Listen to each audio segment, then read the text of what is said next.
আজকে লালমনিরহাটের হাতীবান্ধা উপজেলার গড্ডিমারি ইউনিয়নের ২ নং ওয়ার্ডে এক শিশু ৮ বছরের এক শিশুর যে যৌন অঙ্গে আছে সেই যৌন অঙ্গে নির্যাতনের অভিযোগ উঠেছে এমন একটি খবর। সেই শিশুটিকে ইতিমধ্যে কিন্তু অন্য চিকিৎসার জন্য লালমনিরহাটে প্রেরণ করা হয়েছে। সেই ঘটনার সঙ্গে অভিযুক্ত জহুরুল মোল্লা, সম্ভবত তার নাম জহুরুল মোল্লা, যার বাড়ি বরিশালে, সে এলাকায় বিদ্যুতের খুঁটির কাজ করছিল। হাতীবান্ধা থানা পুলিশ তাকে কিন্তু ইতিমধ্যে গ্রেপ্তার করতে সক্ষম হয়েছে। ইতিমধ্যে তাকে গ্রেপ্তার করে থানায় নিয়ে আসা হয়েছে। আপনার সেই দৃশ্য দেখাচ্ছে। আপনাকে জানিয়ে রাখি যে শিশু আসিয়াকে নিয়ে যখন সারা দেশ উত্তাল, যখন শিশু আসিয়াকে আমরা হারিয়েছি, ঠিক তখনই লালমনিরহাটের হাতীবান্ধার গড্ডিমারি ইউনিয়নের ২ নং ওয়ার্ড দোয়ানি এলাকায় ৭ বছরের এক শিশুর যৌন অঙ্গে নির্যাতনের অভিযোগ করেছে এই জহুরুল মোল্লার বিরুদ্ধে। আমরা জানতে পেরেছি যে ওই শিশুর মা বাড়িতে ছিল না। এই সুযোগ বুঝে সে বাড়ির ভেতরে ঢুকে সেই মেয়ের প্যান্ট খুলে তার যৌন অঙ্গে কোনো শক্ত জিনিস দিয়ে আঘাত করেছে, এমন একটি আমরা তথ্য নিশ্চিত হয়েছে। আমরা দেখছি যে তাকে ইতিমধ্যে হাতীবান্ধা থানায় নিয়ে আসা হয়েছে। হাতীবান্ধা থানা পুলিশ ইতিমধ্যে কিন্তু এই যৌন নির্যাতনের অভিযুক্ত জহুরুল মোল্লাকে গ্রেপ্তার করেছে। আমরা তার অন্য পরিচয় জানতে না পারলেও তার বাড়ি যে বরিশাল, এটুকু আমরা প্রাথমিকভাবে নিশ্চিত হয়েছি।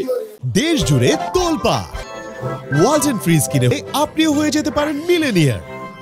আমি সাইডে ছিলাম না, সন্ধ্যার দিকে যখন ঘটনা ঘটছে আমি তখন বাজারে চাল কিনতে আসছি। পরে আমারে বলছে সাইড থেকে যে এরকম সাইডে গন্ডগোল লাগছে, আপনি কোথায়? আমি বলছি যে আমি বাজারে আসতেছি। পরে আমি সাইডে গেছি, যাওয়ার সাথে সাথে দিয়ে ওরে লোকজন নিয়ে আসতেছে। পরে আমি বললাম যে দাঁড়া। পরে আর তারা দাঁড়ায় নাই, না দাঁড়ানো চলে আসার পরে আমি সাইডে গেছি।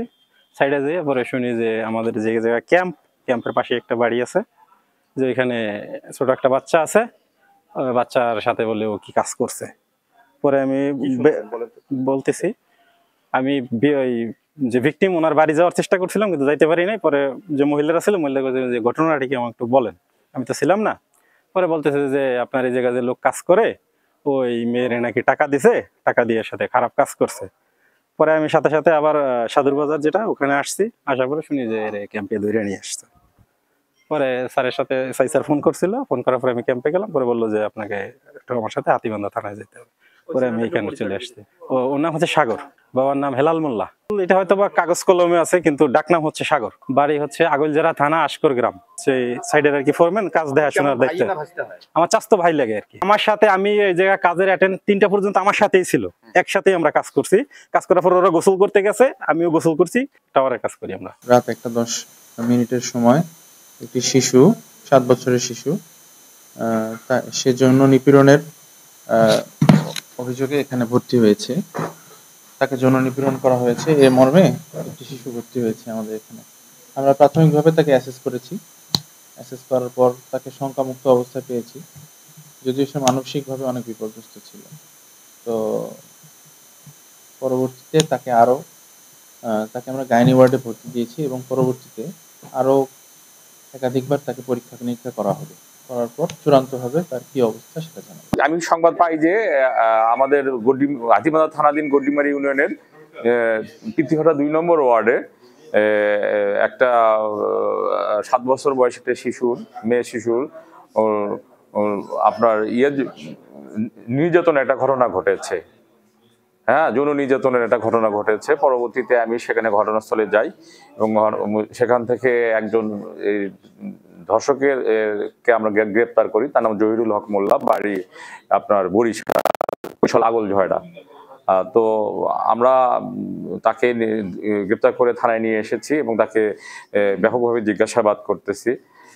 এই বিষয়ে ভিকটিমের পরিবার আমাদের কাছে মামলা দেওয়ার প্রস্তুতি নিচ্ছেন। আমরা মামলা এজাহার পেলে আমরা মামলা নেব। আপাতত মেয়েটাকে প্রথমে উপজেলা স্বাস্থ্য কমপ্লেক্স হাতীবান্ধায় চিকিৎসার জন্য নিয়ে আসা হয়। পরবর্তীতে সেখান থেকে লালমনিরহাট সদর হসপিটালে তাকে চিকিৎসার জন্য প্রেরণ করা হয়েছে। আপাতত বাচ্চাটি এখনো মোটামুটি স্বাভাবিক পর্যায়ে আছে, তেমন বড় ধরনের কোনো ঘটনা নাই বলে আমি সেখানে হাতীবান্ধা উপজেলা স্বাস্থ্য কমপ্লেক্সে কর্তব্যরত ডাক্তারের কাছ থেকে আমি জেনেছি। তার সুচিকিৎসা চলছে। অভিযুক্তকে আমরা জিজ্ঞাসাবাদ করতেছি, পরবর্তীতে আপনাদেরকে জানাবো।